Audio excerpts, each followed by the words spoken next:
All right, we are recording for, well, would this be, I think, the third story in the omnibus? So I'm just moving windows around. The Great War of Separation, number one. Number two does immediately follow it. And, wait a minute. I just, okay, so we got a map here. I don't know how well it will show up, just holding it like this, that has the U.S. divided up. We've got this one location, one part here, another part here, and here. Like, we got a greater Florida. It has the United States labeled here. That's basically Texas, and I guess it might also be Oklahoma above it. And then over here for New England going over Michigan. But it actually doesn't make any sense here as I look at this, because it would seem you've got basically all of New England, Ohio, Michigan, Illinois, Wisconsin, Minnesota. But here's the problem: it has a line separating between Wisconsin and the Upper Peninsula of Michigan, but there's no label, and it is a white line, so it's like the border everywhere else. So I have to assume it's the United States, but we still have just a random geopolitical line drawn here, a political border drawn here.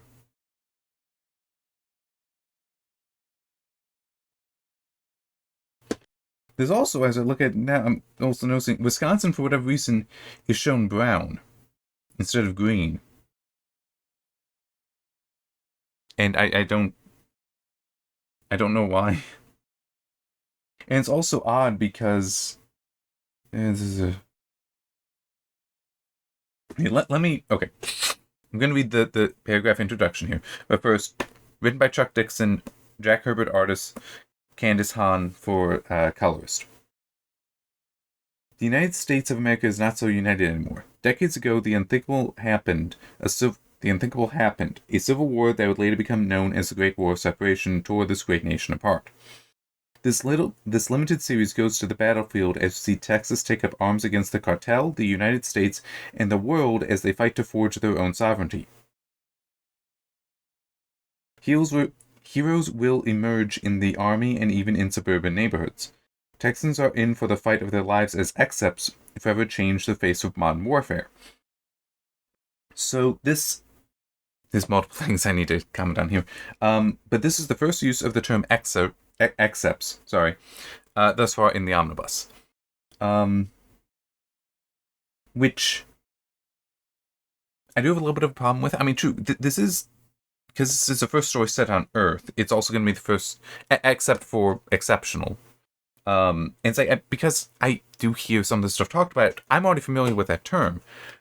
But if I wasn't, like if, as I said, my brother has been reading these books for a while, if he had decided, you know what, I'm going to buy this omnibus and give it to Jim, because I think he would like reading, if I had no other background, I would not understand what this is talking about. And it's, the story itself, I feel, also kind of takes for granted that you know, that you will ultimately be familiar with that, because it's only at the very end, and it's not like there's any background for it, it just is there. But this is also just confusing for another reason. Because decades ago, the unthinkable happened, a civil war that later became known as the Great War of Separation. This is the name of the book, of the story as well. But it doesn't make sense how the map is divided up here. Because, okay, fine, Texas is seceding, potentially, but it's also, where is it? I think it might be later. So the Brahmas is the name of the western portion, right? Of how, when I held up the map, the western portion of the U.S. has that labeled on there. So in theory, that already ceded, and that's the nation there. But, and there is reference later on. Oop, that's too far. Hang on. Okay, there. Throw that in there.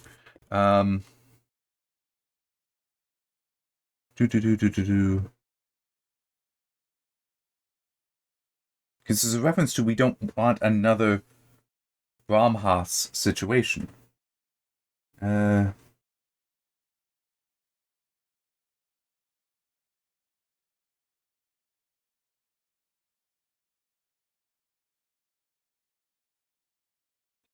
not it. I do want to. Here, maybe here. Yeah, we can't have another Brahmas seceding. So there's already been a secession here. What's the story behind that? So that's confusing. There's also, well, yeah, because that has already happened. That is not a result of the war that is starting in this story, because page 1,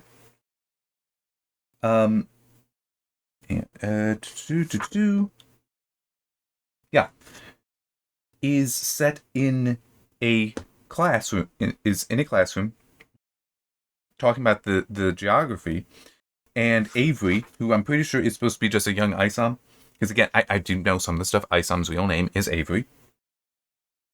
But he had an older book that, my book only shows three countries for North America: Canada, the United States, and Mexico.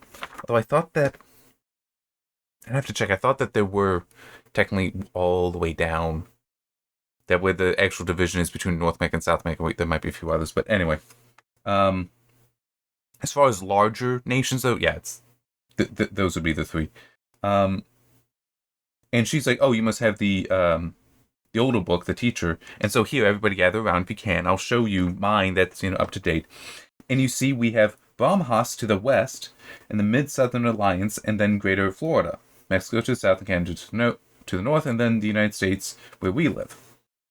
So this map is the state of the United States at the point prior to the Great War of Separation starting. But you already had some separations. Can we get that explanation too? I mean, it's like it's a little odd. It would be as though you have Europe without the borders changing from both World Wars 1 and 2, and because that's the fiction that you're writing, that's the story that you're telling. It is like, oh, here's the state of, like, we have Germany now instead of the Prussian Empire and other associated states, and things like that. And it's like, you're presenting this scene, and it's like, oh, yes, well, here it is. And you're showing the, like, post-World War, you're showing the state at World War II, like, prior to World War II. But it's like, that state doesn't match up the original borders prior to World War One. What the hell happened with World War One? You're just skipping over it. And it's like, this is very confusing to me. And I don't know why you would do that and, like, have no mention. I mean, it makes me wonder if am I just not equipped for reading comic books because I'm too used to novels where something like that would actually be written out? I don't know, but I don't think it will change, but I do feel that, and what I put down in my notes is that for just this one, I did still find it kind of interesting, but there was so many things where it's like, yeah, no, I don't believe that's how that would happen, that I give this still failure to recommend, but possibly flavored. So that's category 1 instead of category 0, which is what I gave both Zaylin and Norfolka. We do get a letter, again, opening it up, which is fine. This one written by Eric July, even though it was Chuck Dixon that wrote the story. For both Zaylin and Norfolka, the author of the story also wrote the letter. Not in this case, but this is in part Eric July explaining that he's the one who had the original idea for the Great War of Separation. Because if I remember correctly, I'd heard that there were references to it in the earlier comics, but it wasn't explained yet. This is when it was actually fully explained and shared to readers. I conceptualized this historic war before we released Isom 1. But then he, working with Chuck Dixon, he took over a lot of it. And though you'll see some of my original ideas, Chuck improved the overall story by swapping in some of his own story bits. So, so it makes sense why Eric July wrote the letter, even though he's not technically the author for the story, at least not the listed one.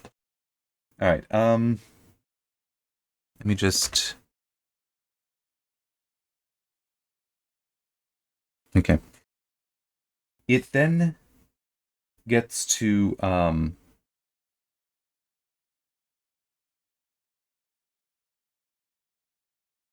yeah. It then, after the whole showing the map and explaining a little bit in that classroom, it then gets to every war starts somewhere. Everything has a beginning, a flashpoint, and what they're showing is I believe it's specifically identified as Texas National Guard. Yep, that have encountered people trying to cross the border, and so arrest them to do whatever. But they also find it curious because the whole speak up where you're all from, because as one person put it, this bunch is like a bag of M&Ms. There's one of every color. And what ends up happening here is one of them, as they're going to search them, has a suicide bomb. So that goes off, killing 12. Another 20 got maimed. Why they have 32 at this, I'm not entirely sure. But in any case, we then get, following that, like immediately, just we have 2 helicopters in the air. They refer to as Apaches, and I think that's correct. Be advised, incident at Eagle Pass crossing point. This is what was there, but some kind of explosion could be a diversion. So maybe it is supposed to be a diversion. I'm not certain. That seems very foolish, but for in universe, it seems foolish. But it's these are going like bang bang. Like these are happening right next to each other in time, in the timeline. And so yeah, you just got these two helicopters, and it's like if it was a diversion, then it's like, yeah, there's a line of mules crossing a wildlife refuge, so carrying drugs in, and the cartel is doing that, and now the cartel fires some kind of weapon. I'm not sure if that would be a rocket-propelled grenade or something else, to shoot down one of the helicopters. And it's like, what? This is already kind of silly. I'm sorry, but it is, because why would you get somebody to do a suicide bomb for the cartel? I'm not sure why they would necessarily do that. You could also just set a bomb near a border point and just detonate it. That's going to draw attention, even if nobody's there to be killed, because it's being monitored. That will be picked up. It's also, why would you engage with a helicopter like that? This doesn't really make much sense. But then a lot of stuff that ends up happening doesn't make much sense. So there's 2 helicopters. One is hit and destroyed. The other is basically, well, I'm just going to start opening fire now. And it's just one of the... Yeah, pucker up your butthole, Lyle. We're engaging. That fire's coming from the Mexican side, Buck. You're damned right it is. And it's just like... I can understand returning fire. That actually could even be a... No, if you're fired upon like that, you do return fire. I'm okay with that. But this guy's response is, it's like, you're damned right it is, and all that. This guy should be court-martialed, because this is potentially outside the chain of command. I mean, it's certainly a lack of discipline, personal discipline on his part. But they engage in, it really confirms that, oh no, this was fully an ambush, because starts shooting, kills some of the cartel members, but they then have an anti-aircraft gun in the back of a truck that's firing back. Actually, looking at this, I'm not even sure if you could do that. Just thinking, because this is like full on, like normally mounted on the ground. They have it in the back of a truck. That I could believe that, depending on the fire rate, you couldn't do that. That would just destroy the suspension of the truck. That's getting too technical. I fully acknowledge that, but it is just not sure. Anyway, so they end up killing a bunch of the cartel that had fired on them. And then it's, just, they immediately get arrested. It's like, yes, technically that, well, the kind of arrest I'm not sure about. The kind of arrest I'm not sure about. Because should they be arrested? Yes, but that might be you're on desk duty, you're not leaving the base kind of thing. Where it's like, no, we need to know where you are at all times because shit's hitting the fan right now.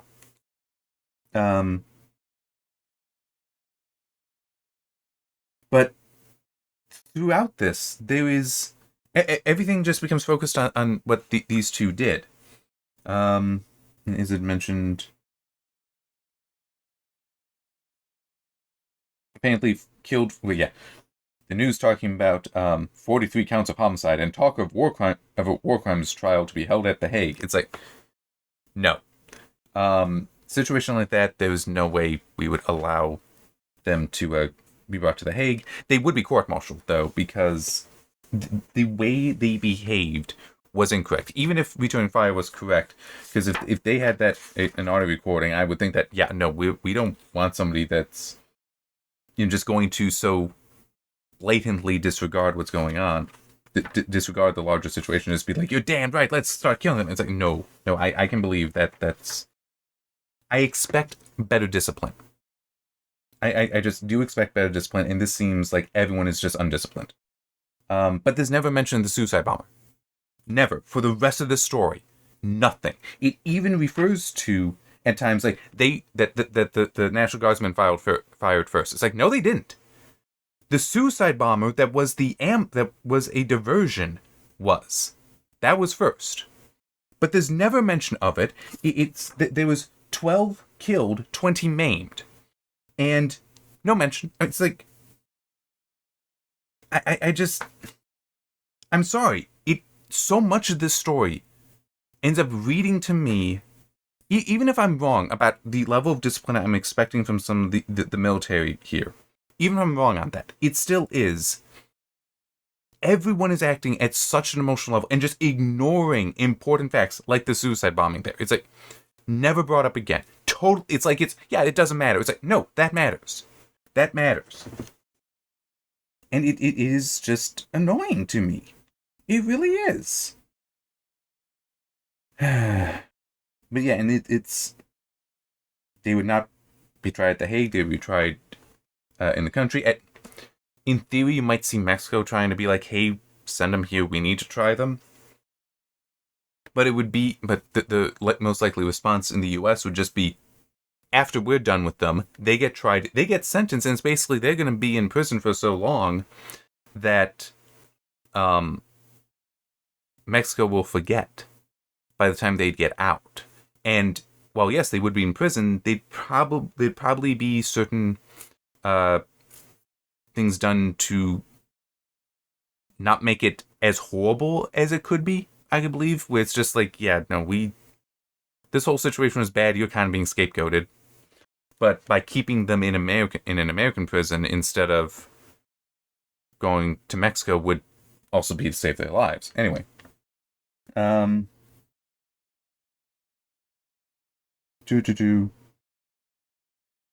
the issue toward the country down the middle. I'd seen it before. But, by the way, there's... Oh, wait, no, I was more... We're Army Sergeant. It's still a domestic matter. I was more right than I knew. Okay, so now that I actually know... It's this general... Who the narrator is, because that's actually not... Okay. We get his name later, I think. Well, no, I know we do. It's just where exactly are we getting it?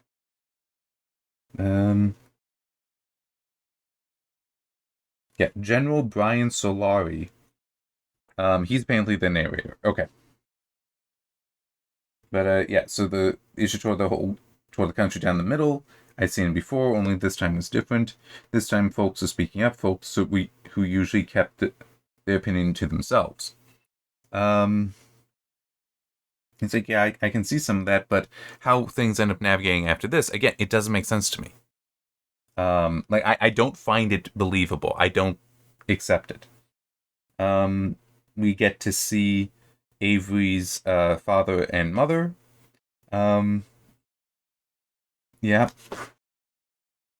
His father is revealed a little bit later, because I'm also just, like, turning through the pages. he is in the Texas National Guard, and so he starts training because, like, yeah, they might call me up. We have here that the two National Guardsmen are indeed in prison, which, yeah, makes sense. Although they would not be held in the same cell as is depicted here, but that can just be shorthand. You wouldn't want them talking to each other if they're both charged for the crime. You would want them separated. Yeah, Washington was pressing to have them brought to D.C. to stand trial for murder and human rights abuses. No. I'm sorry, those are state crimes, so... as well. So Texas would be able to try them and potentially be able to prevent them from being extradited so long as they do charge and try them. There would still be federal charges that, yes, then the U.S. government would be like, yeah, we need to get them next. There could be some fighting if Texas were deciding to fight, which is very much what's going on here. But yeah, there could be fighting over jurisdiction there. That's fine. That's fine, as in that I can believe. Yeah,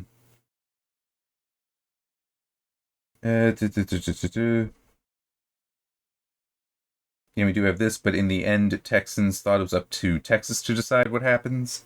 Then we get some with the cartel here, with the current leader is, basically, hey, one of those that was killed was my brother, so I need revenge, need blood. Oh wait, no, sorry, it was his son. And it's like, you have other sons, Papa put me in charge. Hector was twice the man you ever will be. So that we got stuff like that going on. And then, what does the cartel end up doing? Well, how much was it? A quarter ton of Semtex in a truck with 500 gallons of gasoline, which led to a dozen border agents being vaporized when it exploded at a checkpoint. They then ram it with one of those huge earth mover dump truck things, that are like 2 stories to reach the cab. That they charge with that, open fire, and another unit waited to ambush first responders. So it's like this was, obviously very large, very organized, but it's you keep reading and it's like, okay, so what's the federal government going to do about this? Nothing. That is quite literally how this is depicted. That the federal government doesn't do a damn thing about its border. It's Texas's border too, but the federal government does nothing about its border being violated, its border being attacked in this way. It is only responding to Texas being like, well, we're going to start taking care of things ourselves. No, I fine. You have lines in here about all the politicians are doing is talking. Fine, go ahead and insult them. They can deserve that. That's okay with me. But this is not the response they would have. Okay? When their actions would not be against Texas first. They would be, oh, we're going to march down there and we're going to secure the border. Because they have just as much right to do that as Texas, arguably even more, because some would say that no, it's the federal government that's supposed to secure the border, not the individual states. That's a point of contention that I'm not actually sure how things would necessarily fall down, but whatever. It still is. You would do that first, because no matter what, that's a problem, and it's both the U.S. and federal government and Texas government agree on that. You secure that. You handle that situation, then you can turn to Texas. And what's going to be the situation in Texas? It's going to be a lot cooler. It's going to have cooled down a lot, because that's the thing that's most likely going to be pissing people off. Okay? And now the federal government has acted. They've earned some trust now. There's a little bit of give and take that can now happen. So now, Texas, if their politicians being idiots with their responses here, it's like, well, yeah, but now we have time. Things is cooled off. That the border situation is handled. That's been dealt with. So we can focus here. And it's like, that's how it would actually work out for what you're trying to describe here. But it's also, all this is being described as though it's just one after another, after another, after another, nothing's that fast. Okay? It would not be happening this quickly either. I do have an issue with that too. Anyway, they've got the Texas governor who's basically just useless. Describes him that Governor McClune was all about passing the buck.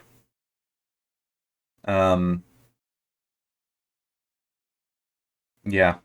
Which, yes, only politicians do that, but it is also, as I said, none of this stuff happens quickly. In some cases, it's to pass the buck. In other cases, it's because, hey, it takes time to figure out how you want to respond to this. Man. I mean, it's just... Even just a few days would make sense. But no, this seems like it's always the next day, next day, next day, if it's even going to the next day. But anyway. The lieutenant governor is trying to push that, because people are upset that it's, you need to do something because you're seen as ineffectual, and that's weakening your positions. You need to do something. And he's like, well, I can't do anything because the president doesn't, the White House doesn't want me making any unilateral moves. Okay, that's fine, but you can still apply some pressure there. You can still also say something that will apply pressure, but maybe that's just, weak character. But the indication here is that it's the lieutenant governor that suggests pardoning the guardsmen. Okay, that's fine. He can pardon them for state crimes, not federal. All the federal government have to do is charge them. And now it's also by you doing that, Texas, they now are out and walking about. They're no longer prisoners there. We can just come in and arrest them. We have the FBI for that. So it actually would have made the situation worse as far as those two. I'm sorry, I'm only thinking about this now, and it's like, this isn't how it works. But then we also have this. For some Texans, that just wasn't going to be enough. At the Air Guard station in El Paso, a few of the boys were looking for payback. Sir, I don't have a flight plan for your group on today's manifest. Over? Don't know why he's saying over. He's literally standing there talking to the person. It's not like he's on a radio. Well, you just pencil us in for a joyride. Out. And again, it's like feet apart. And it depicts that basically, 3 Texas airmen decided to take some A-10 Warthogs, fully loaded, fully armed, and go down and attack the cartel. Again, this is such a major breach of they stole government property. The reaction here from the federal government could be go shoot them down. Like, tell them they need to come back, and if they don't, shoot them down. I mean, it's like, but no, they just get to do this. End up killing the cartel leader who had ordered the stuff earlier. To the point that enough of the family is killed, that now it's just one dude who's in prison at the moment. So he's like, well, I need revenge, so I'm going to take this guy who's in prison with me, who's about to be let go. Not let go. He's about to be free. His term is expiring. He has to go in and assassinate the Texas governor. And then immediately, which, I mean, to be fair, it would be immediate, the lieutenant governor is brought up, is made governor. And point is made that, when he's being sworn in, it's like, without any mention of the United States. And it's like, I read this and it's like, is this lieutenant governor behind this? Is he actually orchestrating some of this? Because it does seem very convenient for him. And he immediately started, just like shutting down the border, being not just the southern border, but the border with other states. Avery's dad has to go off now because he has been called up. Then while the president is yelling at this new Texas governor, he's just laid back, he's relaxed, he's got his feet up on his desk, basically being like, yeah, I don't care what you're saying, I'm just gonna do what I want to do. And it's like, this is not how anyone would react in this situation. This is a very serious situation. This dude being so relaxed, it makes him seem more a villain, and also kind of makes him seem stupid. Right? You don't want to disrespect. If you are seeing yourself as, well, we're seceding, right? That now means, instead of you being a governor and therefore below the president in the hierarchy of the government, you're now his equal. You are supposed to treat him with more respect, because it's also a way to then get respect. And there's also, like, it's kind of like going back to The Empire Strikes Back, how, in that novelization, at one point they had Vader refer to the rebels as scum. And I completely objected to that, because Vader isn't stupid enough to do that. Okay? Because when you start doing that, you're starting to degrade who your enemy is in your own mind. Which is so dangerous, because by doing that, you risk underestimating them. It's like, no. You always need to respect your competitors, your rivals, because otherwise you will not realize how powerful they are, how great they are. And that's exactly what this guy's doing. So he's an idiot. To me, he's an idiot. Even if he did orchestrate all this to get power, he's an idiot. And then you also have, it's like, that night orders all of the federal bases, including air bases, to be taken. And it's like, everyone were then deported, except those that were born and bred in Texas. They can remain and join the army, the state's army. But it's like, I mean, just like asking, not that, but still, it's like, I don't think this will. I mean, you're assuming that none of the Texas National Guard would be like, I ain't doing that. No, like, deport me too. I ain't staying for this. Or even no, I'm not helping. I'm going to fight you. It's like Civil War. It's got a Civil War here, but no one started moving across lines yet to decide they would choose. I mean, just it's so stupid. Because again, you can't have it going this quickly. And also, that quickly, you would definitely see some of this being interfered with. Like, you would I would absolutely believe that even if you had the Air Force and Army personnel surrendering, because, like, yeah, we're not shooting on fellow American citizens, and we're not going to get shot at by fellow American citizens, it might still be we're not letting this equipment be taken, though. Like, if they recognize that this is a hostile action, even if it is from their brothers, their cousins and such, it still is we're going to blow this shit up. You're not getting it. So, I mean, it's... We then get that the general is being summoned in at the Pentagon to basically be like, look, you're the one that's going to deal with this. And he's like, yeah, nope. He's just going to resign, because I'm not doing this. And what also is funny is you'd refuse a direct command, you'd throw away your chance to be the youngest 3-star general in the army, and say, why would you even ask him?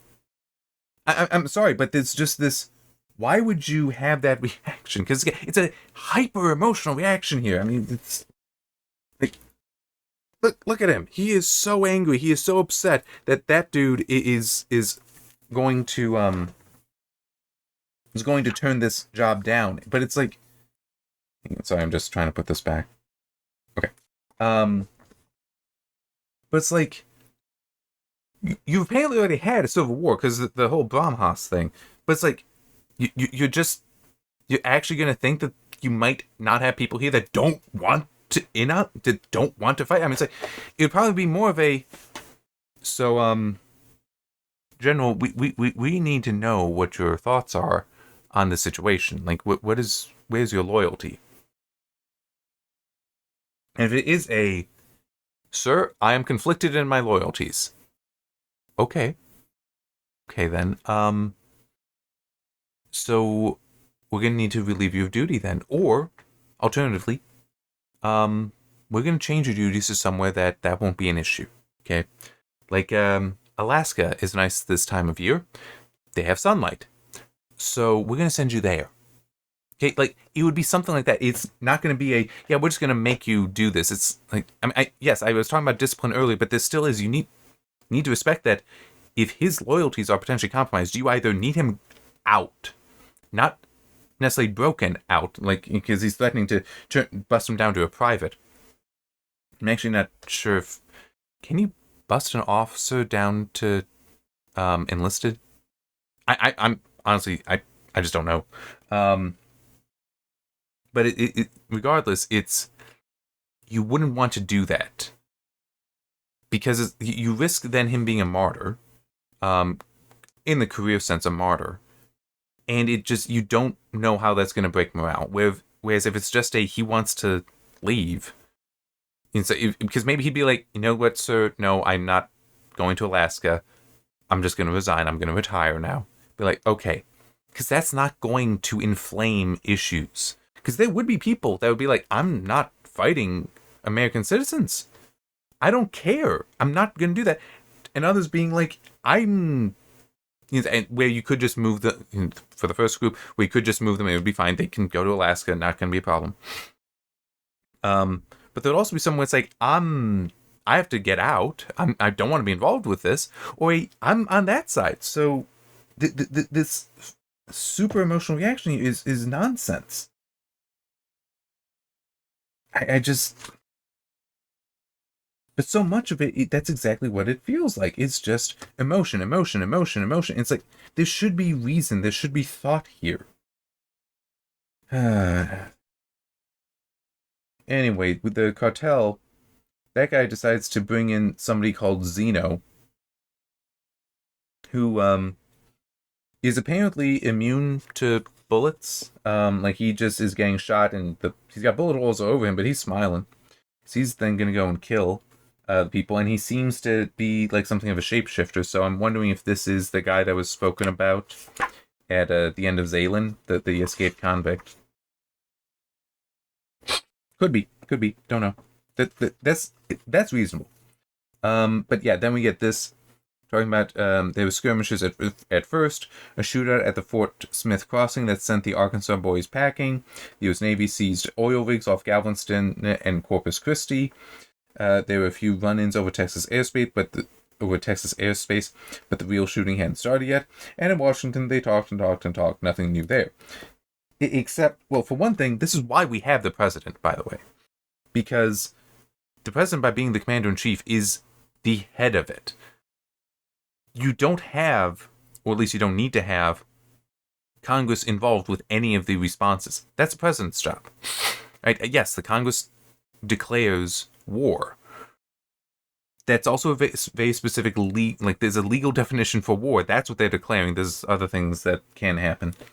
But it's like the politicians just talking. That's not necessarily relevant here. But it's like these are all federal government reactions to Texas. Nothing to the cartel. This is dumb. Okay, I'm sorry, it is. You would react to that. Because that's an assault on both Texas and the federal government. And you deal with that, Texas will cool down. Both because of time and because you're showing that, hey, we're doing something. Something that you agree with. Anyway, we then get to the Joint Chiefs are talking about what to do, which, by the way, yes, because they would be talking. They wouldn't be doing some of this other stuff.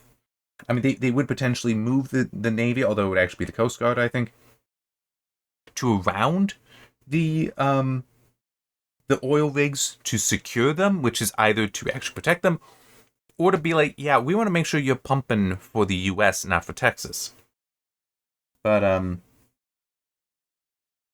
yeah, we then get, we can't have an invasion. We can't have the public see this as a war on our fellow citizens. Regime change in Austin has to be the goal. So that would take surgical strike, but wait, we can't do that because Austin is too central. It's in the state, too hard to get anyone in there. I'm actually wondering how true that is. I mean, yeah, I know Austin is central like that, but excuse me. Would Texas have the Texas National Guard, I believe, wouldn't have the equipment to be able to track stealth, like U.S. Air Force stealth. You would have needed resources taken from the Air Force to do that, but it's not just the resources, it'd also be the people to operate the resources. So, yeah. There's also, let's Be real. We're talking about all Americans here. All right? If you can sneak a team in that are federal, not Texas, they'd be able to move around without any issue. It's just, it's stupid. I'm sorry, it is stupid here. It's like, everything is happening up here. It's all so emotional. It's everything up here. It's like, the stuff down here is what would actually be happening. And it would be slower, but it would make more sense. But then it is suggested that they try deploying a Project Resolute Fist, which is a DARPA thing, which would be to send in these XEPs, which are just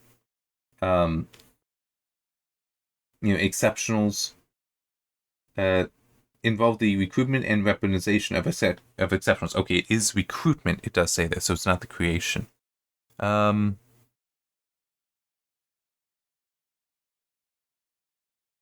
Yeah. Just, here we go. DARPA has recruited them. Which actually, even that is a problem. Because of the way they're depicted here, it's as though they are just being held in a lab. But that wouldn't be recruitment, then. That would be holding. I mean, it's... Or hang on. Rippaverse was a secret operation driven by DARPA. Looks like they're gonna let you pack freaks out to play. Some geniuses above my pay grade think you can win this war. It involved the recruitment and weaponization of exceptionals. Is it recruiting into the plan? Or is it recruiting as in, like, actually into the military? Because it doesn't make sense if it's recruiting into the military, because they just don't.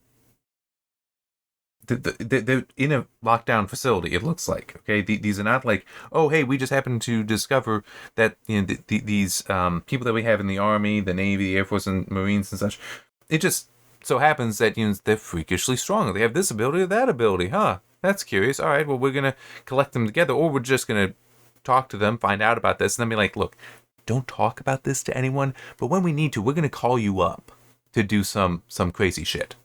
Because you can do crazy shit that no one else can do. I mean, it's like... Actually, now I'm wondering, how does Special Forces work? Are Special Forces kept completely separate from everything else?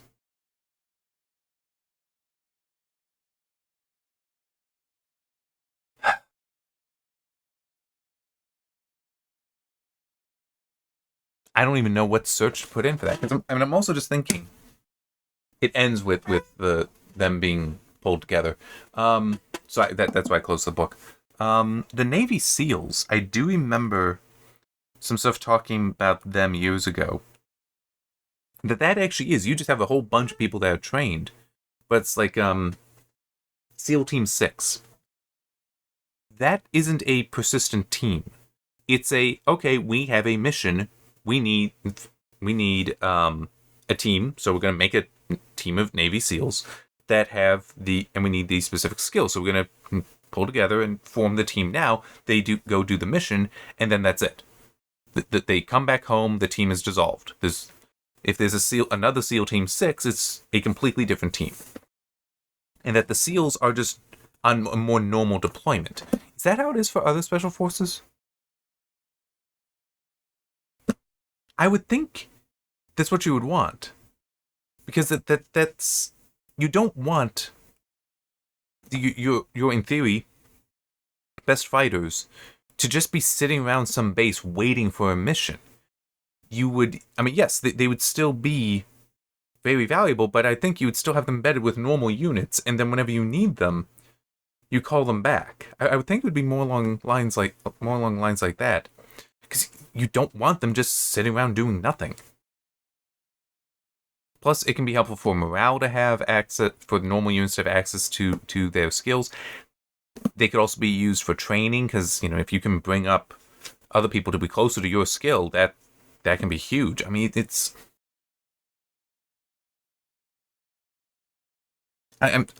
this is part of how my mind works. It's technical, and it tries to think through, okay, how would this actually work? And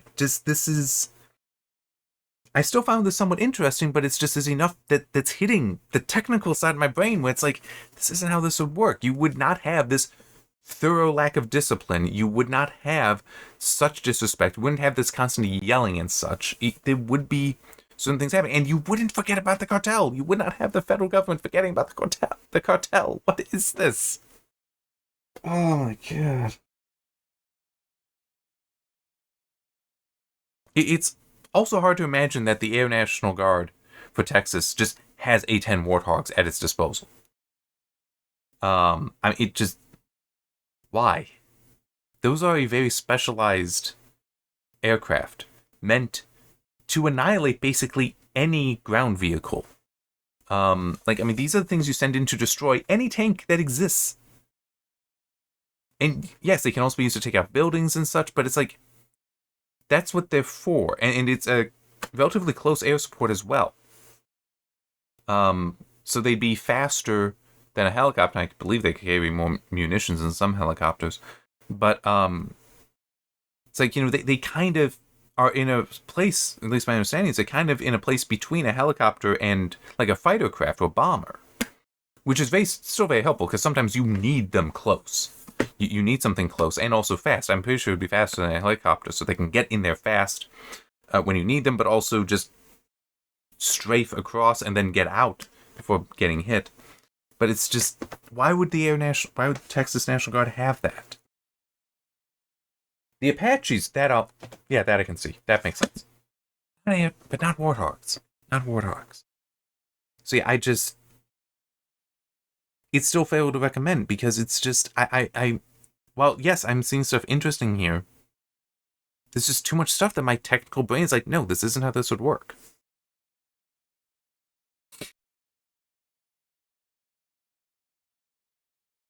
I'm going to pause. I need to get a drink of water, but I want to give you what my brain is quickly thinking through for how you could still have this story happen, but without what I am seeing as flaws. So let me just get that drink of water.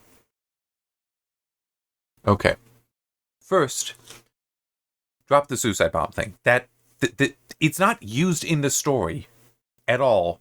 It's irrelevant. Okay, I'm saying it was set up as a diversion, but the fact that then it's totally forgotten, because it's incredibly important context to what ends up happening next with the helicopters. It is so incredibly important to just ignore it.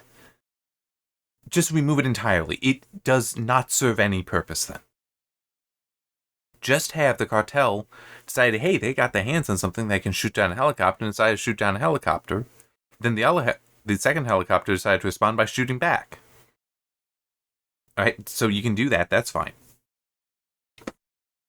You then follow that with, you can still have the pilot in there reacting inappropriately with not just firing back. Like, it would make sense that no, you start firing back, because you need to respond and control the situation, because it's like, oh, you've just seen one helicopter shot at. You need to respond, because you don't know if you're going to be shot at next as well. So it is you start firing, you try to remove that threat, but you also start moving yourself out of there. When more threat is coming with the AA gun, you start destroying that. So in that way, yes, it's completely appropriate, because it's self-defense. But you can then push it a little further, where the pilot is, celebrating this too much, or is just like completely acting without discipline. It's like, okay, he's gonna be in trouble then. And it's like they get back and say, yeah, so you were correct to fire, you had to, that we got that, but we recorded you, and we have problems here. Like that's, would it be decorum? Regardless, like that's an attitude we cannot have here, so we need you under arrest, at minimum for investigation, to determine that everything did happen. It looks like it did happen, but also we may need to court-martial you, because we can't have you behaving that way. You can't have anyone here behaving that way. So you can have that. And then that would inflame emotions. on both sides. And some people saying, oh, this is murder. Other people saying, no, it wasn't. It was an appropriate reaction to being assaulted in the way that they were. But then while that debate is still going on, you then have the cartel decide, okay, well, we're gonna start attacking the border points because we need revenge here. So then that reignites it, but it also would move the discussion away from the pilot and co-pilot. It would move them away because they're clearly not part of that. Okay, so what would happen next?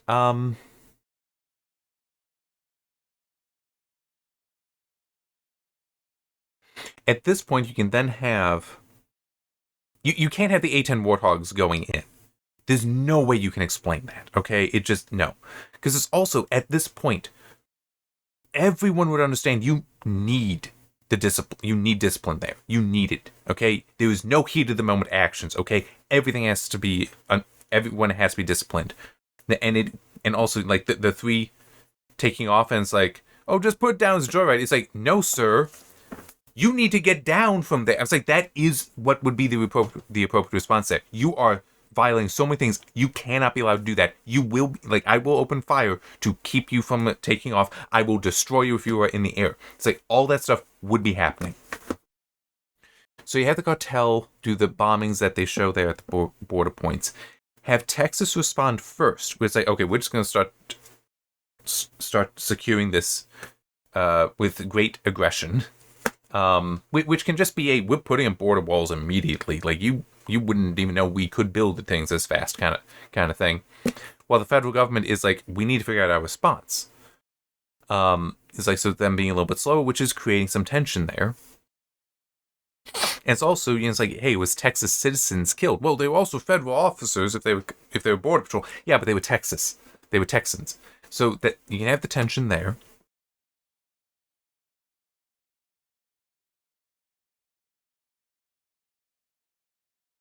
I'm trying to think, how can you have a lethal response against the cartel that would then provoke the assassination of the governor?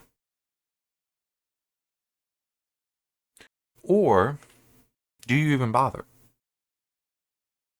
Because you could also decide, you know what, that the lieutenant governor is behind this. He does have a conspiracy here to take over. You could do that. You could go with that. And so then that solves that problem. You'd still need something to fully precipitate the assassination, to fully explain it. Oh, yeah, duh. That's easy. You just have it be that, that there was some, while they're putting up the border walls, that there was some, just have another incident happen where more people are killed. And have it just be this, because remember, it doesn't have to be what would actually happen in the real world. It's what can you write out that's reasonable. So you can have it be like a cartel smuggler, a cartel coyote trying to get people across. They get killed. Oh, turns out, relative of the cartel head. And so it's like, okay, well, and it was Texas National Guard, governor's in charge. Okay, then we need to go and assassinate the governor. It's like, okay, so now that makes sense. You can get to that. And this is all still reasonable. The lieutenant governor comes up. He's more hawkish, is more of an issue with the federal government. But and he can just start, really start piling on more. And the federal government can just be like, look, dude, you cannot do this. We need to be together with this. But then you have them start securing the border. The federal government being like, okay, fine, we're gonna step in and start securing the border to prevent anything like that happening again. But you could still have the governor deciding to secure the military bases within Texas. And it's just, you have that all boiling up. And then it's just the whole, hey, it looks like we got a maverick, a renegade, grade. Wait, no, it is renegade. Sorry. Why am I trying to put an R in there? Anyway, a renegade governor. How do we handle this?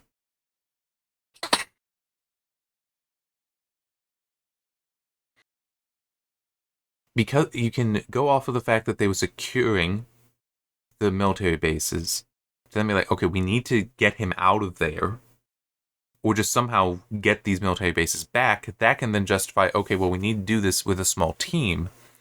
We'll use these accept people to do that because it's the smallest number of people that we'd be able to do it with versus sending in a team of regular people, because in theory you need more, because you need more normal people to do it, so you can send in the accepts to do it. It's like, okay, that's workable. And then that's basically where it ends. How do you get the general to resign? How do you get the general to resign? Or do you even bother?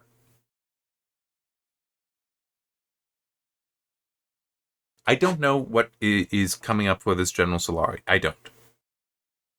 But it could also just be that he was a general at one of those military bases. Or it could even be, have him be a general in charge of one of the military bases, but he was at the Pentagon at the time this was happening. So he should have been secured with the rest. And this causes his conflict of loyalty. Conflict of loyalty. And the Pentagon is like, okay, well, we want you to head up taking them back. And he can be like, no, I'm conflicted. I can't do that. I want to go back there, and I'm not saying I'm going to help them. I'm not saying I'm going to help you either, but it's like, no, that's where I'm going. That's where my men are. That's where my family is. So do that and have it be much more respectful. So he's going to head back down there. And maybe it is still if I have to resign from here to go back there, because that's where my family is, that's what I'm going to do. That would work. That could work. But you don't necessarily need him to resign. It could just be okay, so you're not going to help us with trying to take this back. And it could even be you know what? I don't know. Right now, don't include me in the plan. I'm going to head back there and just try to be neutral. No, I have conflicted loyalties, and hopefully just be able to ride this out. And I could see that actually working out. But yeah, so do that. So now he can be down there. He isn't necessarily no longer a general, but he could still do that. So I think I've got still all the pieces in the same places on the board as what they are at the end of this. But in a way that I think makes more sense. That you don't have these constant emotional reactions to things. You still have discipline. And yeah, I think that's... I think that can work. Yeah. So that's how I would do it, kind of thing. Which maybe that's better, maybe it's not. I don't know. Wait, it doesn't really matter. I'm not writing the story. I'm just trying to think through, because I do have ideas for war stories, but each one of them, no, it still is to my war stories. Days pass, at least, to before major decisions are made, and this felt like it was going very fast. So, yeah, and it's just, I would keep that time there. This timeline seems very compressed, inappropriately so. So yeah, it's yeah. And I'm not sure that might actually be a weakness to my writing.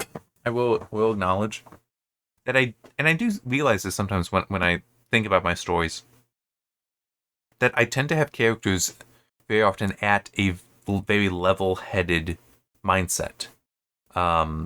I don't get characters being so emotional like what's shown here, or if I do, it's not for long. It can be there for an entire scene. It can be there for, I think, half a chapter. I'm not sure about full chapters. It's there. But this, it's like, these characters are emotional. These characters are emotional. These characters are emotional. These characters are, there's always at least one character that is just so emotional. And it's like, that's not how I write. And I don't know, maybe that's something that's a weakness for me. But it is...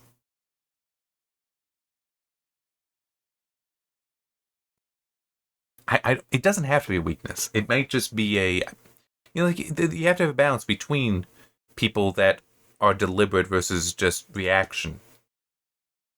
Although you can't do a deliberate reaction, but I mean, you know what I mean, between deliberate and just instinctual.